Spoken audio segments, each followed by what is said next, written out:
Nós estamos recebendo um profeta de Deus dessa nossa terra, pastor Denilson Lima.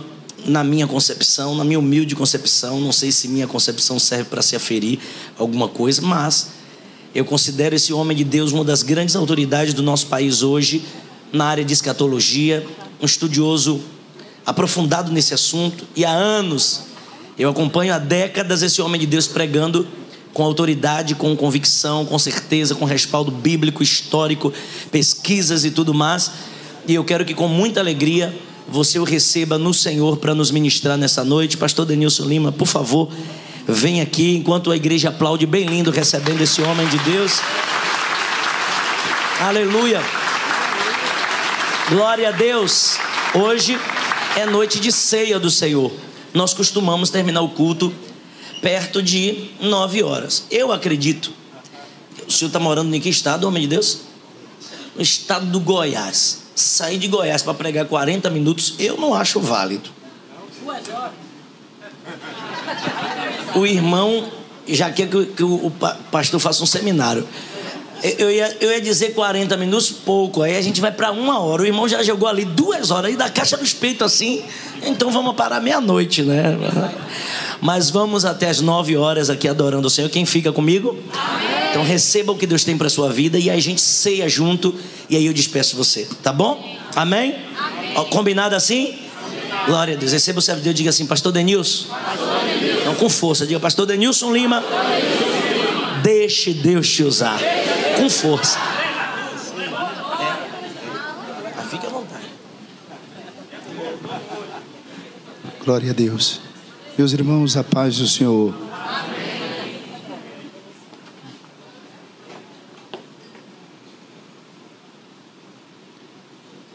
Felicíssimo em poder voltar aqui depois de tanto tempo. Na verdade, não especialmente nesse templo. E o Ítalo disse: pastor, nós não estamos mais lá na Jorge Amado. Agora nós estamos ali próximo à orla. Falei, que chique, hein? Muito feliz de poder falar ao coração de vocês. Eu vir para atender o meu querido amigo, o bispo Whitson Tavares. Essa família é uma família que eu quero muito bem. E dos 26 anos da Igreja Batista do Arvoredo, agora comemorou-se 18 anos oficialmente. E eu preguei nos 18 anos consecutivos. E se for somar desde os cultos lá no condomínio, né? Vou chamar carinhosamente ele de Wagner, mas ele era bem pequenininho na época. E eu acompanho o crescimento extraordinário do... Ele era um pouco menor, né?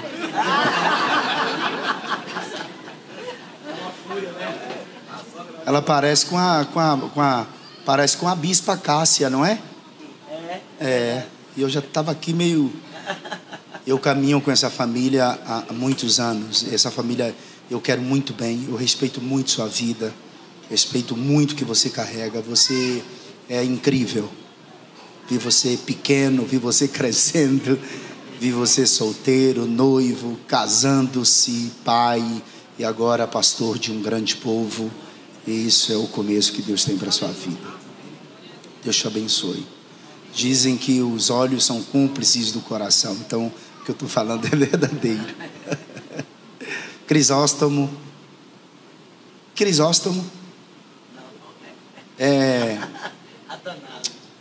Atanásio.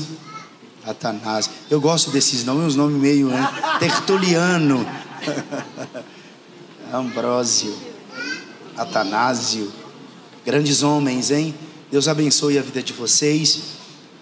Eu não sabia que era ceia, mas vamos ler 1 Coríntios 11, versículos 23, 24, 25 e 26.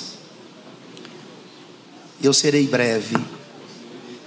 Eu vi com a minha esposa, só que ela fica encantada. A gente morava aqui no Jardim Armação, e goiano é encantado com praia, né? Goiano é encantado.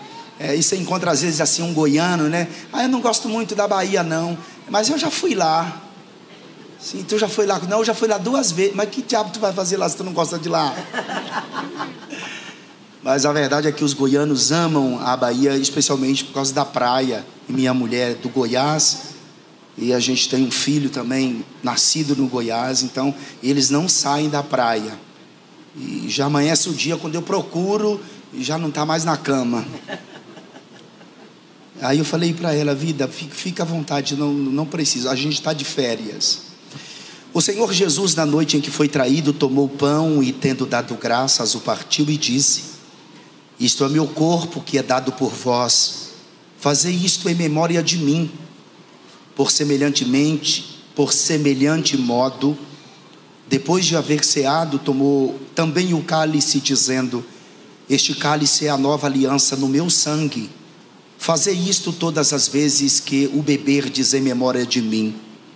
Porque todas as vezes que comerdes este pão e beberdes o cálice, anunciais a morte do Senhor até que Ele venha. Diz amém. Amém.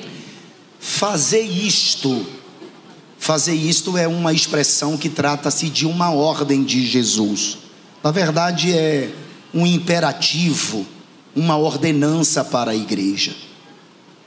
Já a expressão todas as vezes que, Jesus está mostrando que este ato deveria ser parte da nossa prática cristã. Eu gostaria de convidar a você para trilhar um caminho a respeito da ceia do Senhor, observando alguns aspectos da ceia do Senhor. O primeiro aspecto é que a ceia é um memorial. Repete após mim: a ceia é um memorial. Nós não cremos na transubstanciação, como a Igreja Católica Apostólica Romana, ou seja, que os elementos da Santa Ceia são de fato carne e sangue literalmente. Pelo contrário disso, Jesus deixa claro o caráter simbólico ao dizer: fazei isto em memória de mim. A ceia do Senhor é um momento de recordação do que Ele fez por nós. E quando Ele morreu na cruz do Calvário para redimir-nos dos nossos pecados, quando celebramos a Santa Ceia, estamos anunciando a morte dEle até que Ele venha. Os elementos, portanto, da ceia são figurativos e não literais. Mas além da ceia ser um memorial, a ceia é um ritual de aliança. Repete após mim: a ceia é um ritual de aliança. Quando Jesus instituiu o pão e o vinho como os elementos da ceia, Jesus sabia o que estava fazendo.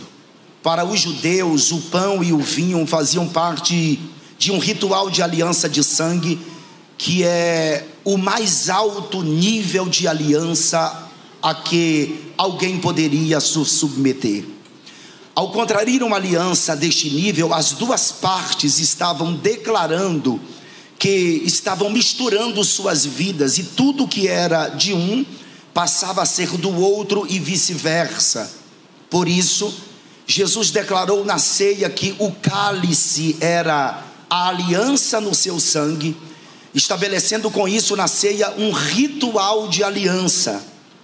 Quando ceiamos, estamos reconhecendo que realmente estamos aliançados com Cristo e que nossas vidas estão misturadas, as nossas vidas estão fundidas uma na outra. Daí o apóstolo Paulo ter dito em 1 Coríntios 6, versículo 17: mas o que se ajunta com o Senhor é um mesmo Espírito. Mas além da ceia ser um memorial, a ceia ser um ritual de aliança, a ceia também era um tempo de comunhão. Repete após mim: a ceia é um tempo de comunhão. A verdade é que a mesa é um lugar de comunhão em praticamente quase todas as culturas, e a mesa do Senhor não deixa também de ter esta característica. Para os irmãos terem uma ideia, no tempo dos apóstolos, as ceias eram também chamadas de festas de amor, o que na verdade reflete o seu propósito. Mas além da ceia ela ser um memorial, um ritual de aliança, um tempo de comunhão, a ceia é um tempo, é um ato de consequências espirituais. Repete após mim: a ceia é um ato de consequências espirituais. Na epístola de Paulo aqui aos Coríntios, fica claro que a ceia do Senhor tem consequências espirituais. Ela será sempre um momento de bênção ou um momento de maldição para os que dela participam. Como assim, pastor? Um momento de bênção? Sim, a ceia é bênção. 1 Coríntios capítulo 10, versículo de número 16, está escrito: porventura o cálice da bênção que abençoamos não é a comunhão do sangue de Cristo? O pão que partimos não é a comunhão do corpo de Cristo? A ceia do Senhor traz bênçãos espirituais sobre aqueles que dela participam. Quando Jesus derramou seu sangue na cruz do Calvário, Jesus o fez para a remissão dos nossos pecados. O sangue de Cristo promove purificação e também promove proteção. Eu vou repetir, tá? O sangue de Jesus, ele promove purificação e também ele promove proteção, pois o diabo não pode transpor o poder do sangue de Jesus para nos tocar. Eu gosto muito de tipologia. Tipos são coisas materiais representando verdades espirituais. E tem uma tipologia no Antigo Testamento, no livro de Êxodo, capítulo 12, versículo de número 23. Ouça o que diz o texto: porque Yahvé, essa tradução é a King James, tá? Porque Yahvé passará por toda a terra para matar os egípcios, e quando vir as marcas de sangue sobre a travessa e sobre as duas colunas laterais das portas, ele passará adiante dessa porta e não permitirá que o destruidor entre em vossas casas para vos ferir de morte. Isso aqui é chamado de Páscoa. É a ordem de Deus para Moisés transmitir aos hebreus enquanto estavam na terra dos egípcios ou na terra do Egito. Os hebreus, eles não moravam no centro egípcio. Os hebreus moravam em Gósen, aproximadamente 60, 70 quilômetros do centro egípcio. Isso significa que os hebreus moravam no Egito, mas Deus queria afastado dos egípcios. E Deus, depois de algumas pragas, e isso para confrontar os deuses egípcios, Deus resolveu mandar a última praga, que é chamada de praga dos primogênitos. E primeiro Deus deu uma ordem a Moisés para avisar os hebreus que era necessário eles pegarem um cordeiro. Isso aqui é uma tipologia do próprio Cristo. E pegar o sangue desse cordeiro e manchar as duas entradas ou as virgas laterais da porta. Aqui no capítulo de número 12, versículo 23, na tradução da King James, fala que era para pegar o sangue e colocar sobre a travessa e sobre as duas colunas laterais. Agora que coisa interessante, né? Pegar sangue e manchar as colunas laterais como a travessa da porta. Parece isso não ter um tanto de significância, mas a gente só entende o que está acontecendo aqui em Êxodo, capítulo de número 12, quando a gente compreende o contexto de como era a vida dos egípcios, ou de todo aquele que habitava no Egito. Vocês sabem que os egípcios adoram vários deuses, mas são vários deuses. Quando Deus manda a praga, por exemplo, nos animais, é porque Deus estava destruindo o touro alado Alpes. Quando Deus manda a praga das saraivas, Deus está destruindo a deusa Xó. Quando Deus manda a praga de sangue no rio, Ele está destruindo Osíris e Íris.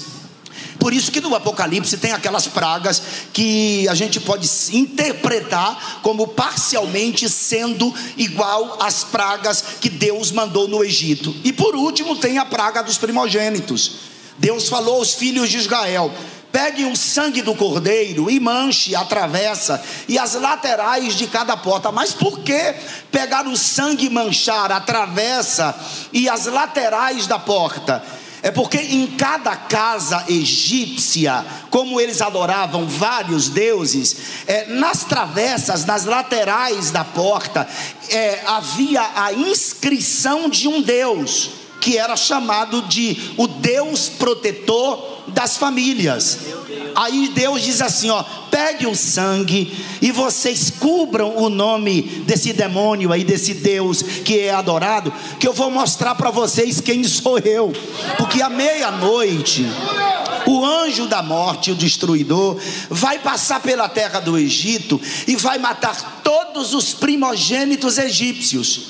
E à meia-noite o anjo, o destruidor, entrou em todas as casas dos egípcios, matando o primogênito, ou seja, o menino mais velho de cada casa, aquele que tinha direito à herança, aquele que tinha responsabilidade sobre os demais após o pai morrer.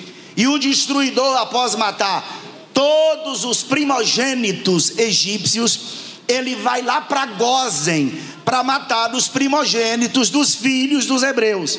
Não se esqueça que era Páscoa, e a palavra Páscoa em hebraico é Pessa, que em português é Páscoa, e o significado de Páscoa significa pular por cima da marca. Eu vou repetir, não é que vocês não estão entendendo, tá? É só para grifar na mente. Páscoa significa pular por cima da marca. E quando o destruidor chega na primeira casa dos hebreus, lá em Gósen, o destruidor, ele não pôde entrar dentro daquela casa, porque havia o sangue nas travessas. E como o sangue não pode ser vencido, o diabo não pode transpor o sangue de Jesus, aquele anjo, não podendo entrar dentro da casa, ele pulava por cima da casa. É por isso que nenhuma praga te sucederá. É por isso que Deus nos livra, por causa do sangue de Jesus Cristo. Levante uma das suas mãos, por gentileza. Bate na mão de alguém, mas bate com força para ficar vermelho. Diga: o sangue protege, o sangue purifica. O sangue protege e o sangue purifica. Então a ceia do Senhor, ela é bênção, mas a ceia também pode ser maldição. Como assim pode ser maldição, pastor? Na verdade a Bíblia não usa especificamente, pastor Wagner, esta palavra, mas mostra que a maldição pode vir como juízo de Deus para aqueles que desonram a ceia do Senhor. Para muitas pessoas a ceia é algo que as amedrontam, preferem não participar dela quando não se sentem dignas, e isso para não serem julgadas. Mas veja que a Bíblia não nos manda deixar de tomar, e sim fazer um autoexame. Antes, pois, se houver necessidade de acerto, devemos fazê-lo o mais depressa possível. Por isso está escrito: examine-se, pois, o homem a si mesmo. Olha o que João diz na sua primeira epístola, capítulo 1, versículo 9: se confessarmos as nossas culpas ou os nossos pecados, Ele é fiel e justo para nos perdoar os pecados e nos purificar de toda a injustiça. Deixar de participar da ceia do Senhor é também desonrá-la.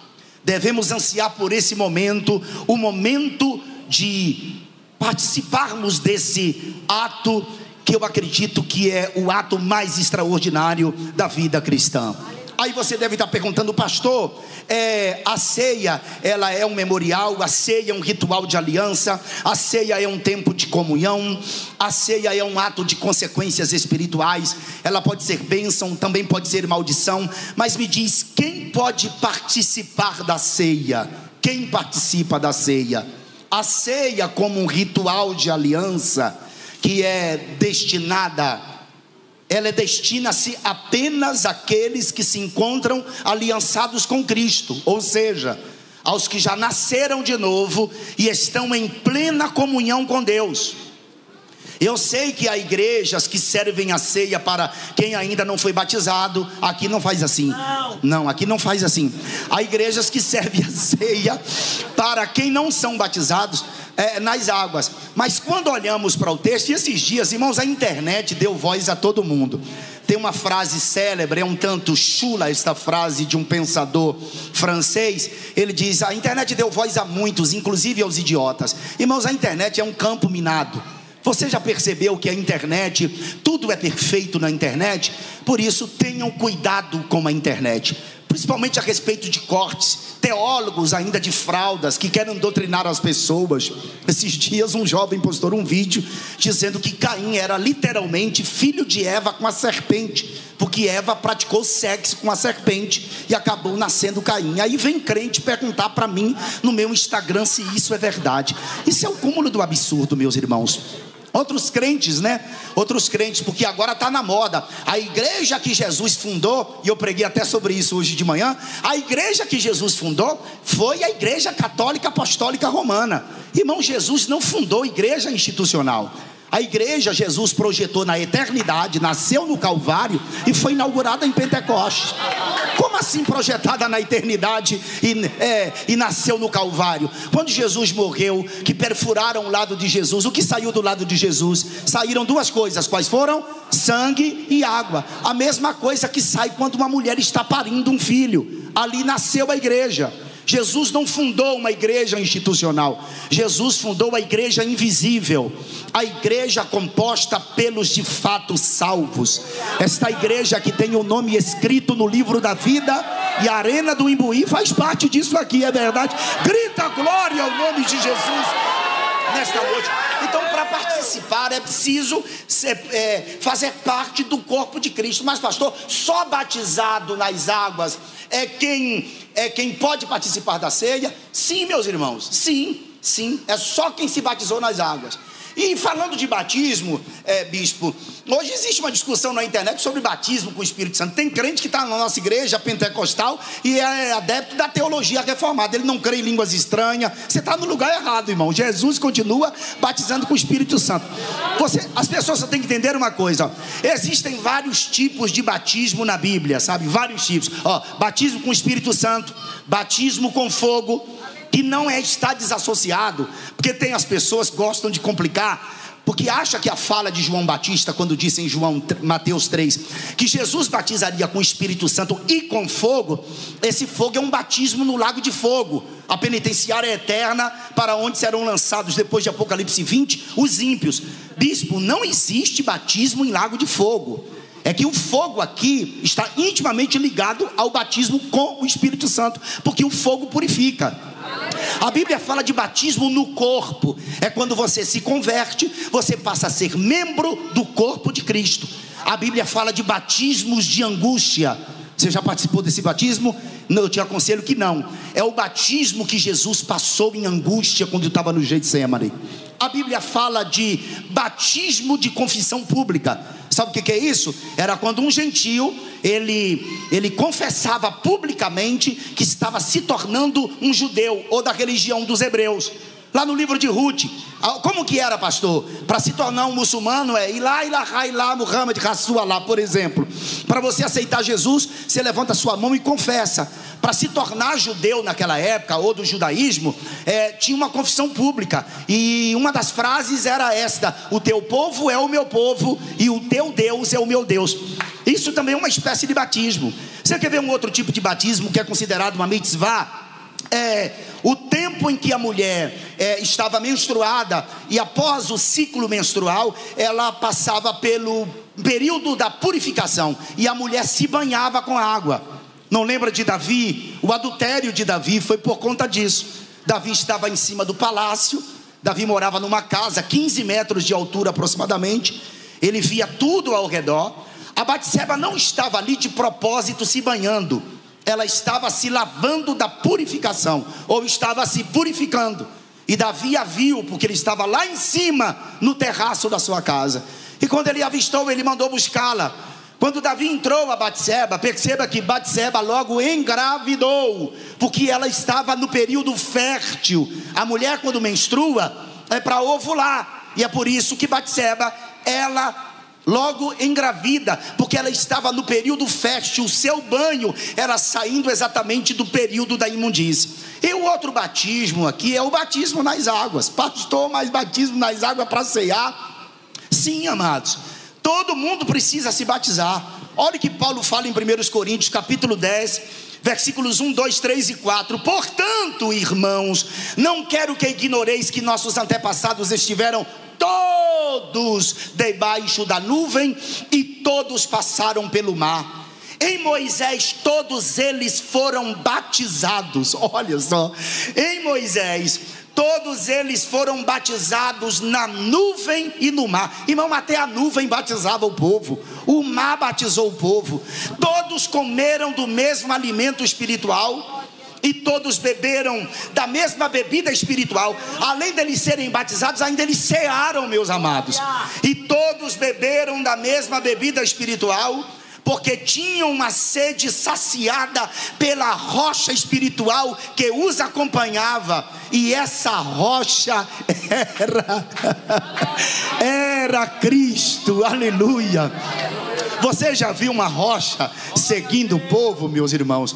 Eu estou hospedado lá na Barra, Londrina Barra, sabe? Os hebreus, eram cerca de 2,5 a 3 milhões de hebreus saindo do Egito. Velhos, crianças, adolescentes, terceira idade, anciãos, os animais. Eles estão no deserto, não tem fontes de água, não tem rio, não tem absolutamente nada. Imagina crianças chorando, velhos com sede, os animais da mesma forma. Não tem fontes de água, não tem rio, não tem absolutamente nada. E cadê? Como é que esse povo vai beber? Aí aparece uma pedra que dá água para o povo beber. Aí eles estão passando lá em Ondina, sabe? E vem caminhando. Quando chega aqui na boca do rio, o povo está com sede de novo. Os adolescentes, crianças chorando. Os bois estão cansados. Os cavalos também. Os camelos ainda suportam alguns dias com sede. E quando chega aqui, não tem fontes de água, não tem rio, não tem nada. Mas a pedra que estava lá em Ondina Barra veio caminhando, seguindo. E aqui ela dá água para beber ao povo novamente. Essa rocha você já sabe que é Cristo Jesus, que é o de todas as coisas. Pastor, onde que a ceia acontece? Já que a ceia é um memorial, a ceia é um ritual de aliança, a ceia é um tempo de comunhão, a ceia é um ato de consequências espirituais. A ceia, ela pode ser bênção, a ceia pode ser também maldição. Quem participa, você já sabe. Agora a resposta, a pergunta que fica é: onde a ceia acontece? A ceia acontece no templo. No templo. Nós estamos vivendo um tempo dos desigrejados, porque eles querem fazer tudo em casa. Mas este lugar aqui é o lugar do culto coletivo. A ceia, ela pode ser servida em casa, caso as pessoas estejam doentes. Aí o pastor da igreja designa pessoas responsáveis para levar a ceia a essas pessoas que estão em casa. Eu não acredito que a pessoa que não está doente está em casa uma hora dessa, que o culto está sendo validado. Aqui é o lugar de cultuar coletivamente. Porque já pensou, eu estou lá sentado no sofá de bermuda, sem camisa, comendo pipoca, glória a Deus e aleluia. O culto é no templo, não adianta. Crente tem que ter pastor, crente tem que ter lugar para congregar. Não adianta, não muda. Eu sei que tem problemas na igreja, todo lugar que tem gente tem problemas, vai ter dificuldade. Inclusive, irmão, se tu me conhecesse como eu me conheço, tu não estava nem olhando para minha cara. E se eu conhecesse você como você se conhece, eu jamais olharia para você e estaria pregando para você. O nome disso aqui é graça e misericórdia. O nome disso aqui é chamado. Então é preciso estar aqui. Bispo, nos dias de Jesus haviam 400 sinagogas. Toda semana Jesus estava 2 vezes na sinagoga. Aí o cara não quer congregar. Jesus congregava, eu não vou congregar. Tem que vir. Aqui é o culto coletivo, aqui é o culto onde a gente se vê, aqui é o culto onde a gente ora, aqui é o culto onde a gente celebra o nome de Jesus. Quem veio fazer isso, levante a mão, diga glória a Jesus. Então a ceia acontece aqui. E caso necessário, a ceia acontece dentro de casa ou no hospital, de acordo com a necessidade das pessoas. Nesse momento em que a gente se reúne para celebrarmos a ceia do Senhor, a gente precisa olhar para algumas direções. Repete após mim. Neste momento, momento da ceia, eu preciso olhar para 4 direções. Eu preciso olhar para trás. Para onde? Eu preciso olhar para frente. Eu preciso olhar para dentro de mim. E eu preciso olhar ao meu redor. Então, nesse momento da ceia, nós olhamos primeiro para, e depois para, e depois para dentro de nós, e depois em nossa volta ao nosso redor. Por que eu devo olhar para trás, pastor? Olha o que Paulo diz: todas as vezes que comermos deste pão e bebemos deste cálice, anunciais a morte do Senhor. 1 Coríntios 11, 26. Todas as vezes que comemos deste pão e bebemos deste cálice, anunciais a morte do Senhor. Nós devemos olhar para trás, porque Cristo morreu por nós. Jesus está ordenando que nós devemos olhar para a sua morte e não os seus milagres. Devemos olhar para trás e lembrarmos da sua morte. João capítulo de número 10, versículos 17 e 18, que depois de João 3,16, é os versículos que eu mais amo na Bíblia. É João capítulo 10, versículos 17 e 18. Olha o que está escrito: por isso, palavras de Jesus, por isso o Pai me ama, porque dou a minha vida para tornar a tomá-la. Não sei se você pensou na profundidade desse versículo. Eu irei ler outra vez. Olha o que Jesus está dizendo: por isso o Pai me ama, porque dou a minha vida para tornar a tomá-la. Não entendeu? Eu vou ler outra vez. Por isso o Pai me ama, porque eu dou a minha vida. Pastor, como assim eu dou a minha vida? É que antes de Jesus vir para cá, está escrito na Bíblia, houve um diálogo no céu. É por isso que em Hebreus está escrito assim, ó: corpo me deste. Porque quando Deus perguntou a respeito da vinda, quem se ofereceu para vir aqui foi Cristo. Ele só disse assim ao Pai: me dê um corpo, me torne semelhante a eles. Só que para isto, ele precisou passar pela kenosis. A palavra kenosis em grego significa o esvaziamento de si mesmo. Ou seja, ele deixou a sua glória. Ele deixou a sua glória. Ele deixou a sua glória. Ele deixou a sua glória. Ele veio como homem, por isso que está escrito: corpo me deste. E o Pai o ama, porque ele disse assim, ó: me dê um corpo, que eu vou morrer por eles, dando a minha vida, mas eu vou tomar minha vida de volta. Porque quem acha que a morte matou Jesus se enganou. A morte não matou Jesus. Veja o que diz versículo 18 do capítulo 17: ninguém tira a minha vida de mim. Ninguém tira a minha vida de mim. Ninguém tira a minha vida de mim, mas eu a dou por minha própria vontade. Ele quis dar a vida dele por nós. Levante uma das mãos, por favor. Aponta o dedo de profeta para alguém aí. É Santa Ceia. Diga: ele quis dar a vida dele por você. Fala para alguém aí, vai. Olha o que ele diz: ninguém tira a minha vida de mim. Ninguém tira a minha vida de mim, mas eu a dou por minha própria vontade. Tenho o direito de dá-la e de tornar a recebê-la de volta. Por isso o que o meu Pai me mandou, foi isso que o meu Pai me mandou fazer. E ele veio e morreu há 2000 anos atrás, para que nessa noite nós estivéssemos aqui celebrando ao seu nome. Aí surge uma pergunta: por que Cristo morreu? Como Cristo morreu? Por quem Cristo morreu? Por quem Cristo morreu, pastor? Por que Cristo morreu? João 3,16 é a resposta: porque Deus amou o mundo de tal maneira que deu o seu Filho unigênito, para que todo aquele que nele crê não pereça, mas tenha vida eterna. Como Cristo morreu? Cristo morreu pendurado numa cruz. Ele morreu completamente despido, não tem calção, não tem cueca, completamente nu, do alto da cabeça à planta dos pés. Ele foi pendurado no madeiro em meu lugar. Terceira pergunta: por quem Cristo morreu, pastor? A resposta é: Ele morreu por mim. Ele morreu por você. Ele morreu por nós.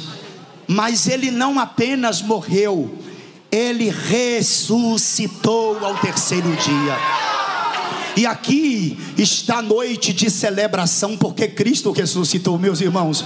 Se eu fosse você, eu glorificava o nome de Jesus, porque aqui está a vitória, a vitória, a vitória, a vitória. É que Ele não está morto, Ele ressuscitou e está presente em nosso meio. E você sabe que isso aqui é jargão de pregador. Pode ir em qualquer túmulo existente no planeta, que todos aqueles que morreram, tipo Zoroastro do zoroastrismo, Confúcio do confucionismo, Pitágoras do pitagorismo, Siddhartha Gautama do budismo, todos esses homens morreram, amados. E os restos mortais, se não arrancaram de lá, deve estar lá com certeza Epicuro, Ariano, Maomé do islamismo. Os islâmicos dizem que Maomé tomou forma corpórea e foi para o céu. Não foi.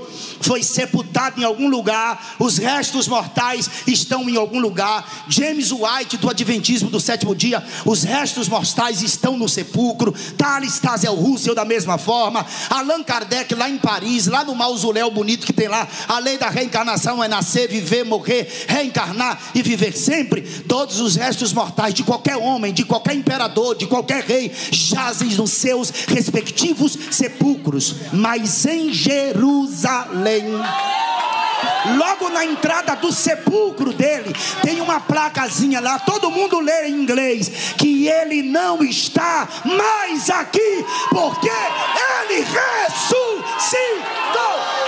Jesus ressuscitou, Ele está vivo. Fala pelo menos para 10 pessoas aí, Ele está vivo.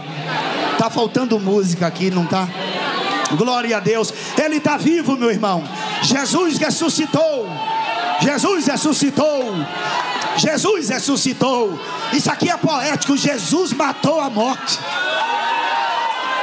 Jesus matou a morte. A morte não pôde prendê-lo, detê-lo, retê-lo. A morte não pôde, porque quando Cristo morreu, Jesus teve que ir ao mundo dos mortos. Irmãos, nessa ideia de vídeos que viralizam, você precisa consultar o texto. Ah, pastor, Jesus não tem a chave. Chave aqui denota autoridade, porque quando João chega no céu, ele vê Cristo glorificado. E João, ele fica perplexo, sabe? Porque ele escuta uma voz por detrás dele que dizia: o que fez, escreve-o num livro e envia-o às 7 igrejas que estão na Ásia, a Éfeso, a Esmirna, a Pérgamo, a Tiatira, a Sardes, a Filadélfia e a Laodiceia. E João diz assim: e quando virei-me para ver quem falava comigo, eu vi 7 castiçais de ouro, e no meio, o centro é ele, tá? Ele está no meio, eu vi um semelhante ao Filho do Homem, vestido até os pés com vestes compridas, autoridade sacerdotal, cinto de ouro na altura do peito, dignidade sacerdotal, cabelos brancos como a lã branca, deidade, preexistência, eternidade, olhos como chama de fogo, os olhos que tudo vê, tudo penetra, tudo conhece, uma espada que sai da sua boca, poder da vida, poder da morte, pés como de latão reluzente assacalhado na fornalha, pés de justiça, de juízo. Ele morreu descalço, mas quando vir para reinar no milênio, ele virá calçado com justiça e com juízo. Seu rosto como o sol fala da sua glória e fala da sua moral. E João diz: e quando eu vi, caí aos seus pés como morto. Mas ele disse: não temas, eu sou o que vive. Fui morto, mas eis aqui, estou vivo para todo sempre. Amém. E tenho as chaves da morte e a chave do inferno. Jesus venceu. Como assim que ele venceu, pastor? Amados, é que a gente pensa que isso aqui é filme de ficção científica. Não é, está escrito em Atos dos Apóstolos capítulo 2. Quando Jesus ele morre na cruz do Calvário, ele sobe como sumo sacerdote, purifica o tabernáculo celestial, muda as vestes, e ele precisa ir no mundo dos mortos para buscar o seio de Abraão. Lembra do ladrão da direita? Hoje estará comigo no paraíso. Hoje é hoje mesmo, hoje, tá? Tem uma discussão em torno disso, é hoje e agora. O miserável do ladrão nem no mundo dos mortos foi, ele já foi, subiu direto. O hoje ali no grego é hoje mesmo, é agora. hoje estará comigo no paraíso. Só que Jesus morre quando ele vai lá no mundo dos mortos. Quem manda no mundo dos mortos é a morte. Então todo mundo que chega, a morte vai lá, prende, sabe?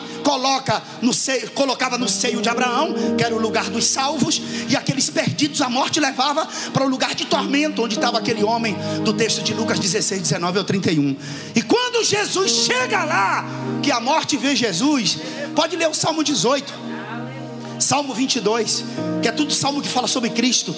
Quando Jesus chega no mundo dos mortos, a primeira coisa que a morte faz é lançar grilhões e cadeias nele para prender ele, sabe?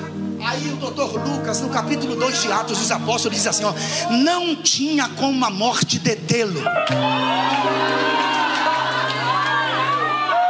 Não é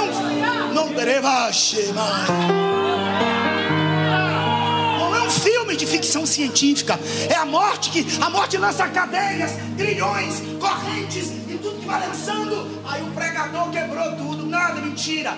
Quem quebrou tudo foi Jesus. Era impossível a morte retê-lo. E ao terceiro dia,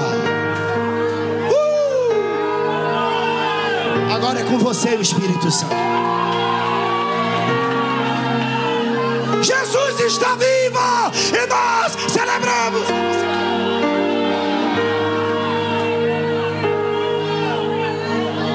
Pega na mão de alguém aí, por favor, chacoalha a mão. Diga: a morte não pôde prendê-lo. A morte,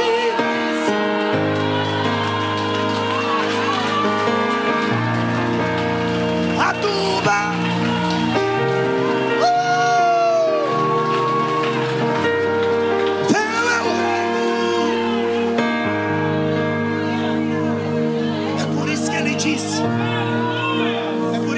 esse versículo. Eu sei que o senhor ama a Bíblia, já leu muitas vezes, mas esse texto nunca mais vocês vão esquecer. Olha o que ele está dizendo: por isso o Pai me ama, porque eu dou a minha vida para tornar a tomá-la. Você sabe o que implica isso aqui, irmãos? Implica a missão dele, tá? Implica a missão dele. Porque ele estava sujeito a tudo, a pecar, a errar, que sabia, e perder a missão. Sim ou não? Por isso que a Bíblia diz que ele foi tentado em tudo.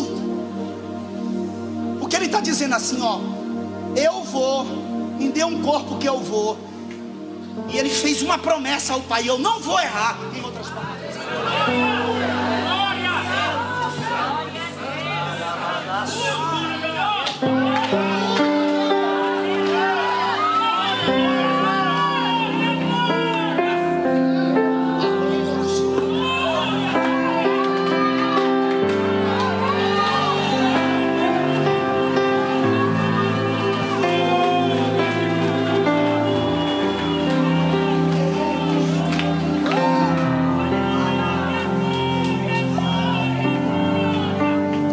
dizendo assim, ó: Pai, eu vou te honrar.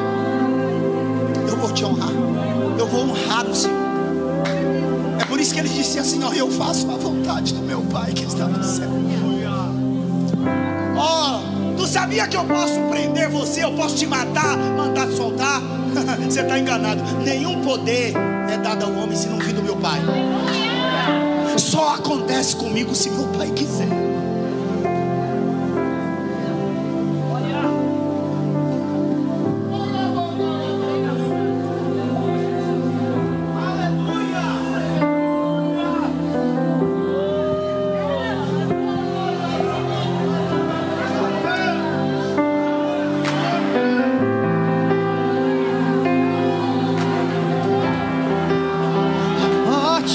Venceste, o véu do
glorificar o nome de Jesus?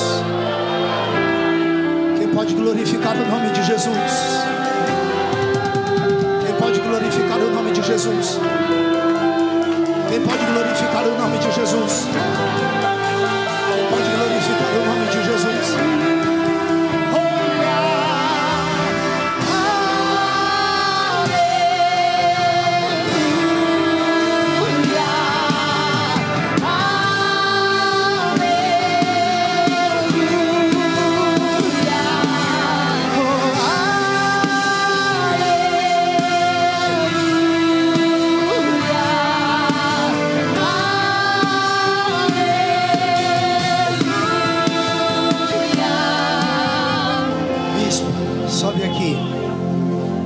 Você me deu uma hora, vou falar só 40 minutos.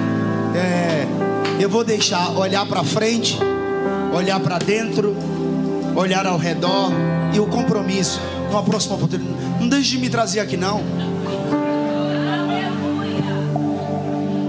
Então você olha para trás, ele morreu. Aí você olha para frente.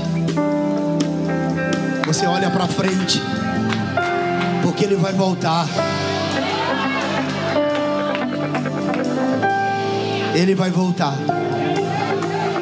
Ele voltará. Jesus, irmão, Jesus vai arrebatar a igreja. A igreja vai subir. E olha, não é a quantidade, não é quantidade, não. Jesus não está competindo com o diabo, não. A Bíblia diz em Gênesis capítulo 5 que Enoque andava com Deus e Deus para si o tomou. Jesus vai levar a igreja. Quem vai desaparecer da terra? Diga glória a Jesus. 3 pontinhos, o bispo ainda vai celebrar a ceia. Aí, para não tomar esse tempo todo, vem cá, o microfone está contigo.